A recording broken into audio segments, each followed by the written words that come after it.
It feels so good to be back. Good morning, good afternoon, good evening. Happy Monday. Hope you guys have had a great weekend, and I hope the start of your week is off to a phenomenal start. And also, let me be one of the first to wish you a happy Super Bowl week. We started this journey on a Thursday, September 5th, which also happens to be my mother's birthday. And now another NFL season is about to wrap up and conclude. We will be crowning a champion this upcoming Sunday, but we'll talk about all that. Um, Welcome back to another episode of Monday Evening Quarterback. My name is Christian Simpson, and I am the creator, I'm the founder, I'm the NFL and college football analyst of a brand called The Daily Blitz, where we specialize in all things football 24/7, 365. It is so good to be back with you all. I'll admit, haven't been here in a while. There's just been a lot going on. Been busy with some other things. All is well, trust me. But a lot's happened since I've been back. A national champion was crowned in college football, and congratulations to the Ohio State Buckeyes.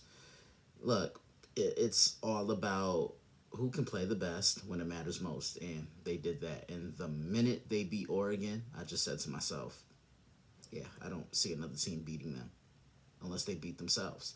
Um, the NFL playoffs are still going on. You know, we did have wild card weekend. We had the divisional round. We had conference championship weekend, and now we're en route to a Super Bowl, Super Bowl 59. At that, Kansas City Chiefs, Philadelphia Eagles, a rematch from 2 seasons ago. And that was one of the best Super Bowls I've seen. It was a thrilling game, came down to the end. Fortunately, only one team could win, and that was the Chiefs. Um,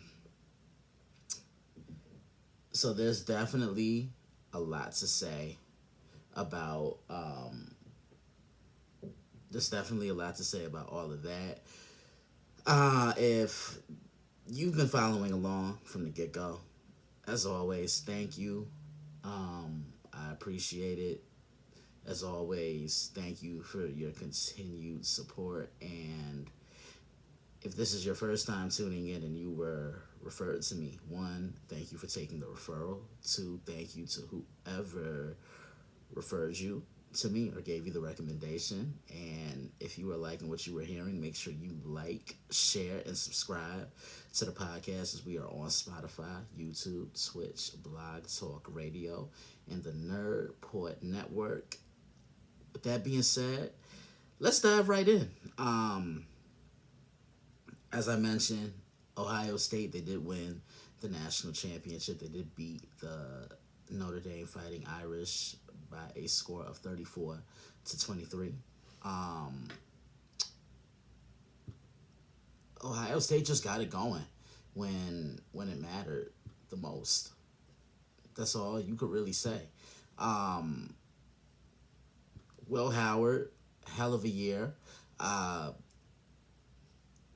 Ohio State had the best trio of wide receivers in college football this year, and Jeremiah Smith, Carnell Tate, and Emeka Egbuka. They ran the football. Yeah, this is one of the more balanced off, more balanced Ohio State teams that I've seen in quite some time. Um, Notre Dame, they played hard, but not well enough to win. You know, staged a little bit of a comeback, but at the end, it wasn't enough. Now, I just read today that Ohio State lost both of their off each of their coordinators from last season going into this year. Chip Kelly is going to be the offensive coordinator for Pete Carroll with the Las Vegas Raiders. And Jim Knowles, the defensive coordinator that you guys always hear me rave about, is going to be the defensive coordinator for James Franklin at Penn State. It may not seem like a big deal, but losing two pieces of the puzzle, losing coordinators, and having to buy into what other coordinators are trying to teach you, it's a learning curve. This happened with the Philadelphia Eagles a couple of years ago, and yeah, this is gonna be interesting, but I think Ohio State's gonna be fine. Just to wrap all that up with college football, it was a fun year. I truly enjoy analyzing and breaking that down just as much as I do the NFL. But yeah, why don't we go back down memory lane and switch to the NFL right now? The start of the playoffs, wild card weekend, started in Houston. We're just going to run right through this. The Houston Texans absolutely dominated the Los Angeles Chargers. The Ravens sent the reeling Steelers home. Buffalo sent home Denver. Philly beat up on Green Bay. And Washington did upset Tampa Bay, which was the best game of the entire wild card weekend. I could say that much looking back all those weeks ago.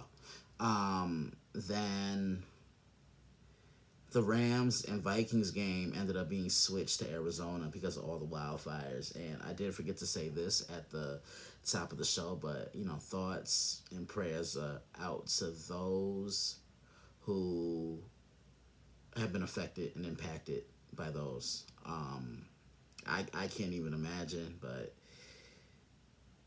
all you can do is just wish them the best, give them some encouraging words and just continue to lift them up in your prayers. And the Rams played inspired in that game. Just punched Minnesota in the mouth. Sam Darnold was seeing ghosts again. And it was, that was an inspiring win for the Rams because they, for one day, gave the residents of California, especially that area, something else to think about other than what's been going on with them. Then the divisional round came. The Chiefs had the bye in the AFC, 15-2, and the Lions had the bye in the NFC, 15-2, first time clinching the first round bye in the playoffs. The Chiefs handled their business against the Houston Texans. Houston beat themselves in that game. When you play the Chiefs, you got to capitalize. Plain and simple. Then those doggone Commanders, those pesky Commanders, beating up on the Detroit Lions, and they didn't upset them. They beat them by 14 points, 45-31. The next day, the Eagles beat up on not beat up, but they got by the Los Angeles Rams, and Saquon Barkley just did what Saquon Barkley does. But the most entertaining game of that weekend, and it was as good as advertised, Buffalo Bills, Baltimore Ravens. You have the perennial front runners for the MVP in Lamar Jackson and Josh Allen. And remember, the first time these two played, it was week 4, so it was a Sunday night game in September 29th to be exact. And the first play of the game for the Baltimore Ravens, Derrick Henry took it all the way to the end zone for 6. And Baltimore just continued to run the ball some more until Buffalo just raised the white flag. And I know for a fact the Bills remembered that. Buffalo dominated the first half, and I remember saying to my dad that this was the best first half I saw the Bills play in that divisional game a couple Sundays ago. They ran the ball. They were running it right into the teeth of a stingy Baltimore defense that's been pretty doggone good at stopping the run. And Josh Allen wasn't at his best, but he didn't turn the ball over, and that's all you could ask of your quarterback. Um, yeah, the Ravens, it was just so many self-inflicted wounds. Lamar throwing an interception, Mark Andrews fumbling the ball and then dropping the potential two-point conversion to tie the game. And Baltimore, unfortunately, was eliminated by Buffalo by a score of 27-25. Then last week we had Conference Championship Sunday. Um, Washington, Philly, so we had an NFC East battle, and then something that I think a lot of us knew we would see: Buffalo, Kansas City. Let's start with the NFC Championship game. Now, I've been pretty high on the Eagles. I know early on they look shaky at times, but remember, this is a team that won 10 games in a row. And I've also said that Saquon Barkley is what Derrick Henry is in Baltimore. You gotta feed your best player the football, and when you do that, good things happen. Look, Saquon Barkley's been the best player I've seen in the NFL this year. I mean, his impact on the Philadelphia Eagles has been kind of reminiscent of, and I know it's a different sport, but it kind of reminds me of Kevin Durant when he went to Golden State. Because look how he just made everything better, just like KD did in Golden State.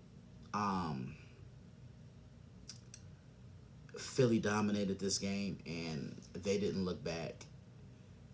Sunday was the best that I've seen Jalen Hurts look all season, maybe ever.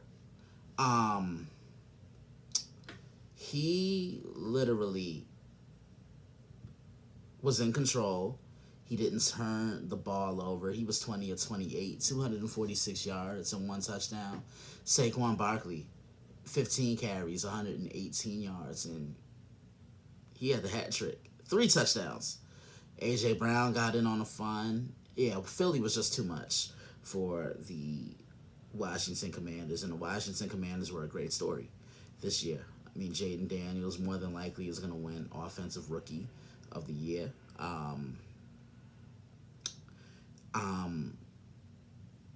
Dan Quinn is a candidate for Coach of the Year. The Commanders are bright. They have a very bright future ahead of them. I can't wait to see what they add to remain competitive. Yeah, but Philly was just too much for them.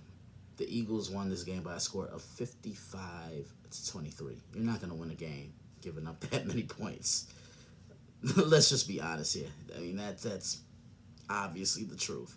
But the Eagles get back to another Super Bowl. This is their third since 2017. And Nick Sirianni is here again. He was just here in 2022, and 2 years later, they're back. You got to give Jalen Hurts a lot of credit because he silenced the critics. Call it what it is. And how could you not be happy for Saquon Barkley? Leaves the Giants, ends up having the best season of his career, and is not playing in his first Super Bowl. He's more than likely going to win Offensive Player of the Year, and I truthfully feel he deserves a lot of love for the MVP award. I know a quarterback has won it every year since 2013. The last guy to win it that wasn't a quarterback was Adrian Peterson. And what Saquon did this year was nothing short of phenomenal. This is a battle-tested group. I can't wait to see what they do next weekend. Then we have the AFC Championship. Yes, this is the new Peyton Manning and Tom Brady. You get that feel whenever the Bills and Chiefs now meet. They've met every year. We get this matchup in the regular season every year. Josh Allen and Patrick Mahomes are two of the best in the league. And somehow, some way, just like Peyton and Brady did, they always find a way to run into each other come playoff time. The last time they met, Buffalo handed Kansas City their first loss of the regular season and their only meaningful loss, because when Kansas City lost the second game, everything was clinched up when they lost to the Denver Broncos. Buffalo has owned Kansas City in the regular season, but Kansas City has owned Buffalo when it matters most, which is in the playoffs. This is going to be the second time meeting in the conference championship, and I liked the build of this Buffalo team. They're a more balanced offense, and you have Joe Brady to thank for that. Josh Allen really cut back on the turnovers this year. Kansas City, they have they're not the same team they were. Offensively, they know how to pick you apart and they know how to pick spots. But defense, they can win games with a running game and defense. But the way this game went, give Buffalo all the credit in the world. They tried, but they fell short once again by a score of 32-29. Buffalo. They did everything to win this game, and then they got away from it. In my preview, I had said James Cook was going to be the X factor for Buffalo, and every time they gave him the ball, good things happened. And unfortunately, the Bills wanted to get cute, and they got away from that. Now, I've seen all the complaints on social media about the refs helping the Chiefs and all that. And you guys can say and think what you want, but we're not going to ignore the fact that Buffalo self-inflicted themselves and got away from what was working for them, which was the running game. Can we give Steve Spagnuolo some love? Because did you guys see that blitz that he dialed up? He sent one more guy that the Bills could account for, and then that's what forced Josh to throw the ball off his back foot.